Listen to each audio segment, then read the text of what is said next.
अरे आश्चर्य होता है, झूठ बोल करके तुम सोच रहे हो हम संभाल लेंगे। नहीं नहीं, झूठ तुम्हारा नाश कर रहा है, तुम्हें पता नहीं। जिस जिह्वा से नाम जप कर रहे हो, अगर नाम का विशेष फल प्राप्त करना है, जल्दी फल प्राप्त करना है, आपको दुखों से बचना है, पाप भस्म करना है, तो झूठ बोलना बंद कर दीजिए। क्या बिगड़ जाएगा आपका? सच्ची बोलने में क्या बिगड़ जाएगा? सच्ची बोलना शुरू करोगे, हिम्मत नहीं रह जाएगी पाप करने की। ये जो पाप करने की तुम्हारी हिम्मत पड़ रही, झूठ बोलने के कारण पड़ रही। नहीं, असत्य संपातक पुंजा, सबसे बड़ा पाप झूठ बोलना। उससे क्या होता है? हर चीज हम छुपाना चाहते, किससे? उस सर्वज्ञ परमात्मा से, गुरुदेव से। नहीं, झूठ नहीं। नाम इसीलिए नहीं चल पा रहा, थोड़ी दिन नाम चलाएंगे छूट जाएगा, क्योंकि आप झूठ बोलते हैं, पापाचरण करते हैं। अगर नाम को चलाना है तो नारायण स्वामी जी कह रहे हैं, पहली बात मौन का आश्रय लीजिए, कम बोलिए, अधिकतर चुप रहना सीखिए, तभी नाम चला पाएंगे। जो कार्य कर रहे हैं आप उस पर ध्यान दें, उस कार्य को एकाग्रता पूर्वक करें, वाणी को मौन रखें, उस वाणी से धीरे धीरे नाम उच्चारण करें। कम से कम 24 घंटे में 4 घंटे मौन का तो सबको अभ्यास कर लेना चाहिए। 24 घंटे में 4 घंटे मौन का। तो ऐसे ऐसे बुद्धिमान हो कहेंगे हम 6 घंटे मौन रहते हैं। कब? बोले जब सोते हैं तब। आप 4 घंटे कह रहे, हम 6 घंटे मौन रहते हैं।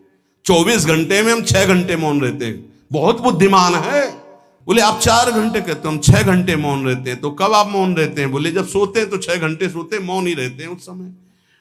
मौन जागृत की कह रहा हूं, 4 घंटे का। नारायण स्वामी के बहुत बड़े महापुरुष हुए, तुम 4 घंटे मौन का अभ्यास करो, ऐसा निकालो 2 घंटे, 2-2 घंटे करके 24 घंटे में 4 घंटे मौन। उस समय हम किसी से बात नहीं करेंगे, नाम जप करेंगे। कार्य करो, कार्य करने के लिए मना नहीं कर रहे हैं। कम बोलो। आजकल लोग अपनी जीवनी शक्ति को बोलने के द्वारा बहुत नष्ट कर रहे हैं, व्यर्थ की बातें करते रहते हैं। 4 आदमी चल रहे हो, आप पीछे चलिएगा, सुनते, बेमतलब की बातें। नाम जप नहीं होगा, वो डिलीट नहीं होंगी, वैसे ही बनी रहेंगी, अगले जन्म के लिए तैयार हो रहा है। इसलिए नाम यदि सिद्ध करना है, नाम का फल लेना है, नाम का आनंद लेना है, तो वृथा भाषण बंद करो, बेकार की बात बंद करो। जितना कम बोलने से काम चल जाए उतना। सामने वाले को बोलने दीजिए, आप बीच में नाम चल रहा है जी, नाम चल रहा है। जब कोई आवश्यक बात हुई, पवित्र शब्द बोल दिया, नहीं चुपचाप सुनो। उसको लग रहा है कि आप संभाषण करो, मान लो रिश्तेदार है, नातेदार है, मित्र, अब आप व्यवहार में हैं, आप सीधे ये तो नहीं कह सकते हमसे बात मत करो, नहीं, हाँ बात कीजिए, लेकिन आप कम बोलिए, उसको बोलने दीजिए, आप नाम जप कीजिए, जरूरत भर बात कीजिए। बात में भगवान की चर्चा हो तो कोई बात नहीं, अगर प्रपंच की चर्चा है तो बचने की कोशिश कीजिए। अपने संबंधियों, अपने दोस्तों, अपने व्यवहारियों से व्यवहार, दोस्ती, संबंध शिथिल कीजिए, तभी नाम में प्रीति होगी। अगर ये कि अब हमारे दोस्त आ गए हैं तो फिर वो दोस्त छूट जाएगा नाम, अब बातें शुरू हो गई प्रपंच की। धन्य है ऐसी बुद्धि जो प्रियजनों से भी संभाषण केवल भगवत वाक्यों का, अन्यथा नहीं। इसीलिए इस मार्ग को वर्ण करना बहुत कठिन है। एक ऐसा तुम्हारा निवास स्थान होना चाहिए अलग, जिसमें अपने रिश्तेदार, नातेदार, व्यवहारियों का प्रवेश ना हो। आपकी शैया अलग होनी चाहिए। अगर नाम जापक नाम सिद्ध करना चाहता है, नाम का फल लेना चाहता है, नाम निरंतर चलाना चाहता है, तो जिस आसन पर आप बैठते हैं उसी में प्रपंची, विषयी, संसारिक वृत्ति वाले बैठेंगे तो भजन की वृत्ति नहीं बन पाएगी। एक ऐसा, वैसे होते हैं घरों में बैठने वालों का अलग, लेकिन साधन कक्ष अलग होना चाहिए अपना। किसी का यदि प्रवेश ना हो तो आप देखेंगे कि आपके साधन के परमाणु आपको वहां बैठते ही तत्काल विक्षेप रहित करके भजन में लगा देंगे। अगर घर में ऐसा कुछ ना हो तो एक आसन अपना अकेला रखिए, जिस पर आप शयन करें वो आसन केवल आपका ही होना चाहिए।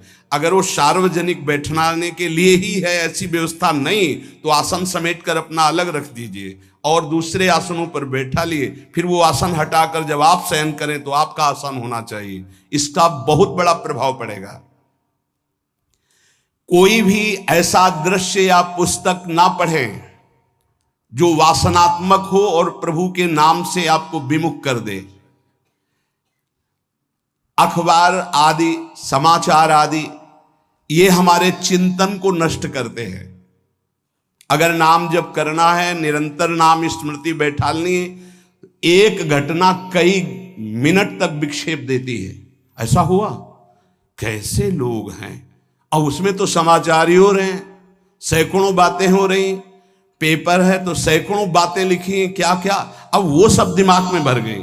इतना व्यसन है किसी किसी को पेपर पढ़ने का, समाचार पत्र पढ़ने का, कि सुबह होते ही वो विरह में रहते हैं कि पेपर आ जाएगा। आया नहीं, मिला तो ऐसी एकाग्रता से पढ़ते हैं जैसे वेदांत चिंतन करने वाला वेदांत चिंतन। चश्मा लगा, चाय रखी, ठंडी हो रही, उससे मतलब बीच बीच में चाय और चश्मा से और पूरे दिमाग में वही। अब क्या करेगा, जो पढ़ा है उसका चिंतन बनेगा, वही बोला जाएगा। अब जहां चार मिले तो तुम्हें पता है, उत्तर प्रदेश में ये हुआ, मध्य प्रदेश में ये हुआ, चर्चा दिमाग। नाम जापक पूज्य श्री नारायण स्वामी कह रहे हैं, अखबार पढ़ना, दुनिया भर की प्रपंच की जिसमें बातें हैं, ऐसे समाचार, ऐसे टेलीविजन देखना, ये तुम्हारे हृदय में नाम नहीं चलने देंगे, तुम्हारी स्फुरणा को गंदी कर देंगे, बेकार का वक्त खराब होगा। इसलिए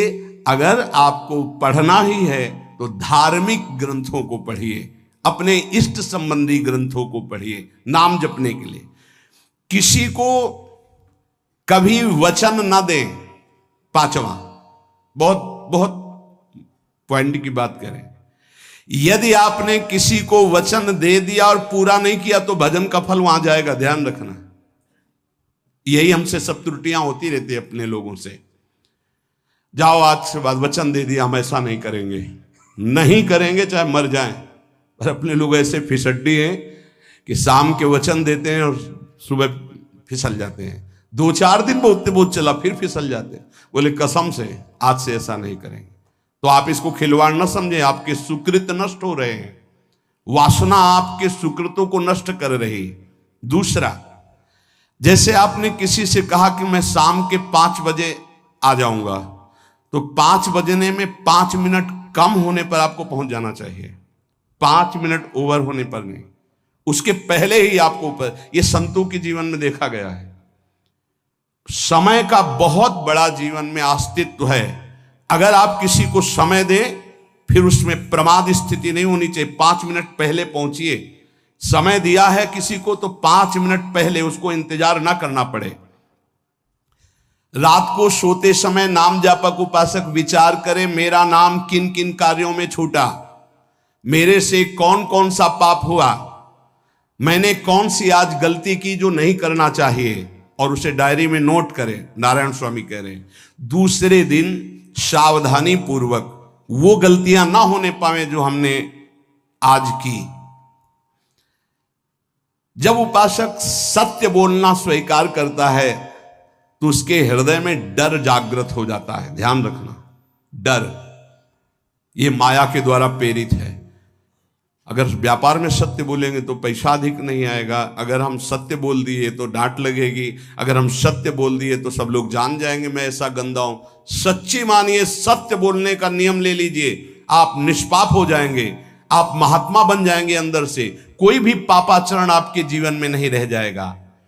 भगवान का नाम सत्य है, उस नाम को चलाने के लिए झूठ बोलने वाला नाम को कैसे चला सकता है। सत्य बोलने से यदि तुम्हारा नुकसान हो रहा है तो तुम सह जाइएगा। नारायण स्वामी कह रहे हैं उससे बड़ा लाभ आपको श्री भगवान प्रदान करेंगे। आप सत्य बोलिए। आजकल भगवान पर विश्वास नहीं, इसलिए झूठ पर विश्वास है। कलयुग की ऐसी प्रेरणा है कि सब झूठ बोलने लगे हैं। कोई डरता ही नहीं झूठ बोलने में, पूरा का पूरा। जैसे नहीं कहते कुछ तो सत्य होगा, ऐसे ऐसे महानुभाव हैं कि 100% झूठ बोल जाते हैं, 100%। धन्य है मोबाइल जो झूठ बुलाने में बहुत प्रवीण है, बहुत प्रवीण है। अरे भाई हम नहीं मिल सकते, आज हमारा मन नहीं है, खत्म खेल हो गया, सत्य बात है, नहीं मिल सकते आपसे, मत उठाओ फोन। अगर तुम्हें झूठे ही बोलना है तो फोन क्यों उठाओ? नहीं बोलेंगे, नहीं उठाएंगे तो समझ जाएगा कि उनकी रुचि नहीं। ये झूठ क्यों बोलना, सत्य बोलो। झूठ से यदि आप बच गए तो आपके जिह्वा पे नाम निरंतर चलने लगेगा। ये झूठ ही नाम नहीं चलने दे रहा। असत्य आचरण, छुपाने की वृत्ति, असत्य भाषण, ये नाम में प्रीति नहीं। किसी को भी फुसलाने के लिए झूठ मत बोलिए। सत्य बोलने का अभ्यास कर लिए तो पापी जीव भी महात्मा बन जाए। सत्य आवश्यक है। एक बड़े कागज पर ऐसी जगह लिख के रख लो जहां तुम उठते बैठते देखते हो कि मुझे सत्य बोलने का नियम लेना है, झूठ नहीं बोलना है। सत्य साधन कर लो, फिर देखो नाम कैसे चलता है। तपस्या, बड़े बड़े पुण्य, बड़े बड़े तीर्थ स्नान उतना पवित्र नहीं करेंगे जितना सत्य बोलने से होगा। पर बहुत कठिन है इस समय सत्य बोलना। मतलब बात बात पे असत्य का ही वर्ताव हो रहा है, असत्य का अच्छा, ये कोई संसारी आदमी में नहीं, कुछ ऐसे होंगे जो सत्य की वार्ता करते नहीं। प्रायः क्या जाता है, झूठ बोलने में बोल दिया और सामने वाला राजी हो गया, हम निकल गए। लेकिन सत्य ना होने के कारण आप में सत्य आचरण, सत्य स्वरूप भगवान का नाम, भगवान को कहा गया सत्य नारायण, वो नाम नहीं चलेगा। भजन करने का पहला साधन है सत्य बोलना, जबान से सत्य बोला जाए। और भजन की संख्या प्रारंभ में जरूर लेनी चाहिए। यदि 10 माला का नियम लिया, 20 माला का नियम लिया, तो उसे निर्वाह करो। जैसे यहां शरणागति मंत्र मिलता है तो 11 माला प्रारंभ में दी जाती कि आपको करना ही है, ज्यादा हो जाए वो ठीक, 11 से कम वो कभी जीवन में नहीं। अपने जीवन में गुरु आज्ञा 11 माला तो करनी है, हर समय करना है। पर ये मन थोड़े दिन तो नियम में चलेगा, इसके बाद छोड़ देगा। दीक्षा तब लेनी चाहिए जब गुरु आज्ञा पे चलने की हिम्मत हो, नहीं तो ऐसे ही नाम जपो करो। जब नियम मिल गया 11 माला तो चाहे प्राण निकल जाए, हमको 11 माला पूरे करने हैं, प्राण निकलने तक गुरु आज्ञा का पालन करना है। यदि आप नाम जप अधिक मात्रा में नहीं करेंगे तो जो आपको नाम मिला है उसका फल आपको अनुभव में नहीं आएगा। क्यों? क्योंकि नाम का हिस्सेदारी होती है, भजन की हिस्सेदारी होती है। जैसे किसी ने प्रणाम किया, वो भजन लिया। गृहस्थी को इसीलिए मना किया कि रास्ते में परिक्रमा मार्ग में हलवा पूड़ी ये सब बट रहा है, हाथ मत फैलाओ। वो दान कर रहा है, सुकृत कर रहा है, और कोई दूसरे ले विरक्त आदि। आप अपने भूख मिटाने के लिए 4 रुपया के चना लेके भले पालो, लेकिन दूसरे के द्वारा दिया हुआ हलवा मत पाओ। यहां धाम आए हो, भगवत कमाई करने आए हो, यहां नाम जप करो, कष्ट सहकर परिक्रमा दो। हो सके 4 रुपए की वस्तु लेकर के आप पशु पक्षियों को पवा दो, किसी एक का पेट भर। तुम मत पाओ दूसरे का। तुम चाहो तो उपवास कर सकते हो या प्राण पोषण के लिए रूखा सूखा थोड़ा खा लो। ये दूसरे के आराम से धाम में हम आए 2-4 दिन खूब खाए पिए नहीं, भागीदारी हो जाएगी तुम्हारे पुण्यों की। वहां ऐसे फ्री नहीं है कुछ। भजन का भागीदार राजा भी होता है, जिसके राज्य में रह रहे हैं। जो अन्न देता है वो भजन का, जो वस्त्र देता है वो भजन। इसीलिए गृहस्थ को कहीं कुछ भी स्वीकार नहीं करना चाहिए। ये बहुत ध्यान रखिए। अगर आप कहीं तीर्थ साधु आश्रम कहीं जाते हैं, कोशिश कीजिए कि किसी से सेवा ना ले, और अगर सेवा ले तो उसके अनुसार फिर अर्थ दे दे। अगर आपने वहां भोजन पाया, पानी पाया, तो उसके अनुसार सोच ले कि अगर हम इतना खरीदते तो कितने का मिलता, वो दे दिया तो आपका भजन बच गया। कभी आपको कोई प्रणाम नमस्कार करे, तत्काल बराबर प्रणाम करो। किसी को अपना भजन का हिस्सेदारी नहीं, सबका मंगल हो। ये भजन जितना बढ़ेगा तो आपको भगवदाकार कर देगा। दिन रात 24 घंटे में 21,600 श्वास चलती है। 21,600 श्वास में 6 घंटा तो सोने के चले जाते, उसमें तो चेतना नहीं रहती। अब हमको अगर 21,600 नाम हमको जपने को मिल जाए तो हमारी हर श्वास सार्थक हो जाए। जो हम 5-6 घंटा सोते हैं उसमें जिनका अभ्यास है तो बात अलग है, नहीं तो वो व्यर्थ जाती है। तो हमें एक श्वास में कई नाम जपने का अभ्यास करना चाहिए, जिससे 200 माला फेरने पर ये 21,600 श्वासों की गणना पूरी होती है। अगर हम 200 माला का नियम ले तो इतना हो सकता है। तो हमें लगता है अगर हर समय माला नहीं ले सकते तो श्वास वाली माला बहुत अच्छी रहती है। श्वास में 4 बार खींचो, 4 बार नाम लेते हुए छोड़ो। दूसरा साधन, एक छोटी माला ले ले, जो आजकल तो काउंटर चला है। काउंटर में ज्यादा सुविधा संसार के क्रियाओं में रहने वालों को होती कि क्या अपनी जेब में डाल लिया। तीसरा साधन वो बहुत कठिन है, मन की वृत्ति से नाम जप करना। माला, श्वास और मन की वृत्ति, उसमें श्वास की भी गणना का ध्यान नहीं रहता, उसमें केवल चिंतन होता है, चल रहा है। पर ये आखिरी स्थिति होती, इसी के बाद वो परिपक्व अवस्था होता है। जिह्वा से धीरे धीरे नाम उच्चारण करते हुए ये पहला अभ्यास है। प्रारंभिक को एकदम मानसिक में नहीं पहुंचने की चेष्टा करनी चाहिए, 2-4 नाम के बाद मन प्रपंच में फंसा देगा।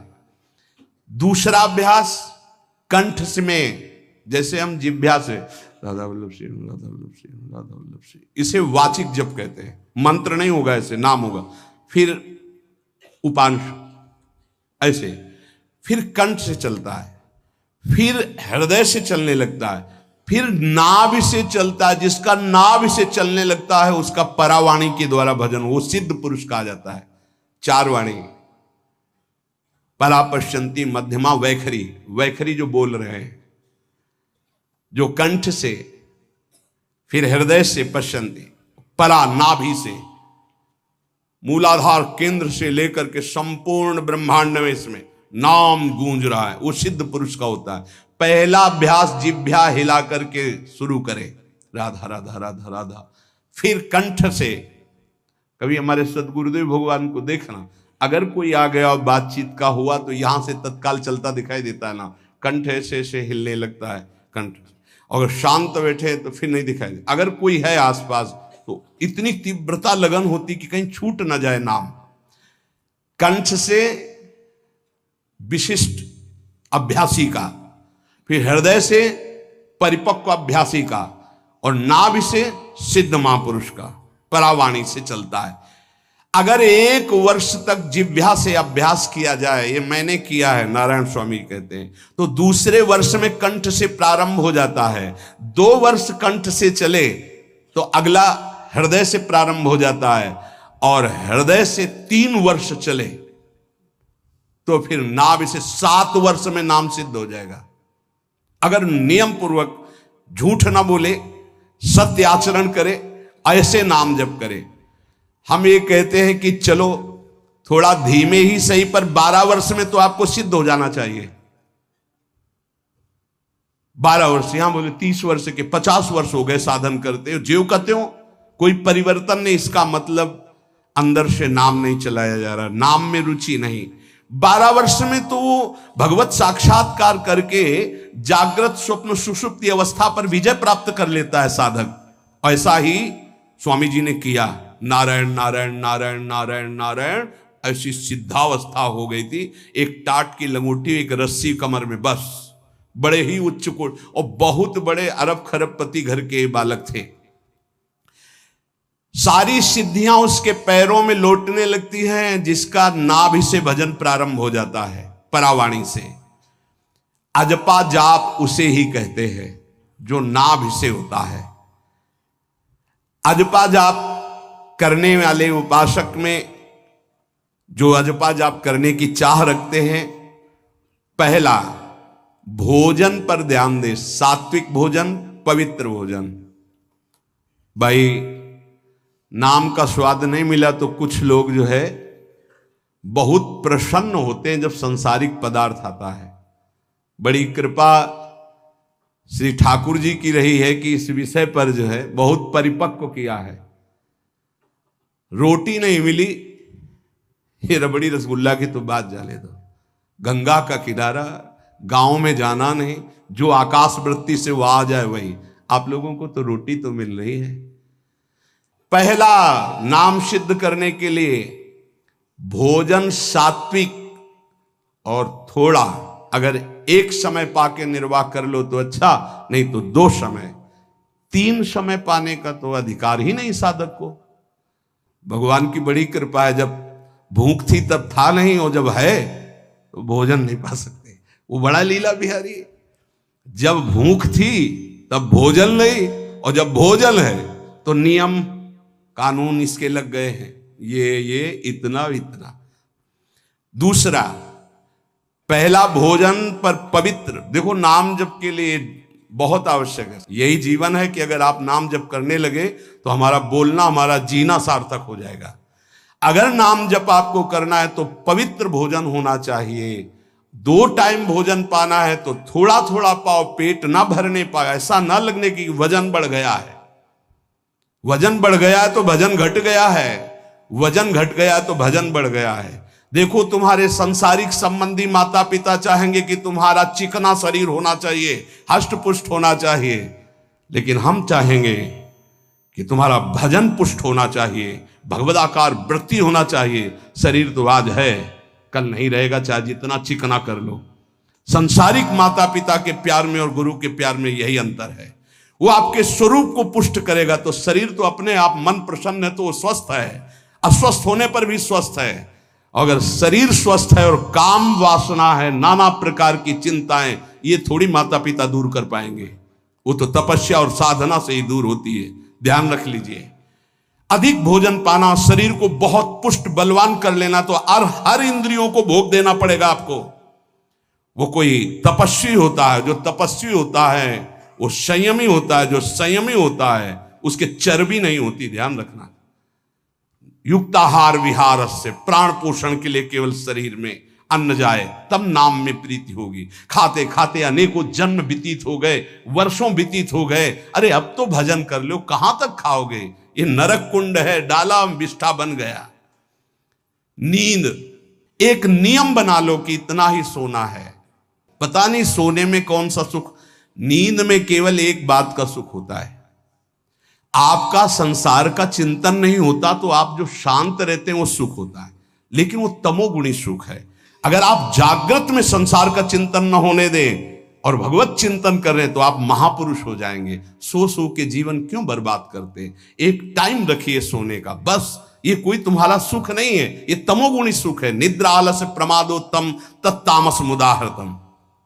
और एक बात समझ लो, यद तज्ञे विषमि परिणामे अमृतोपमम।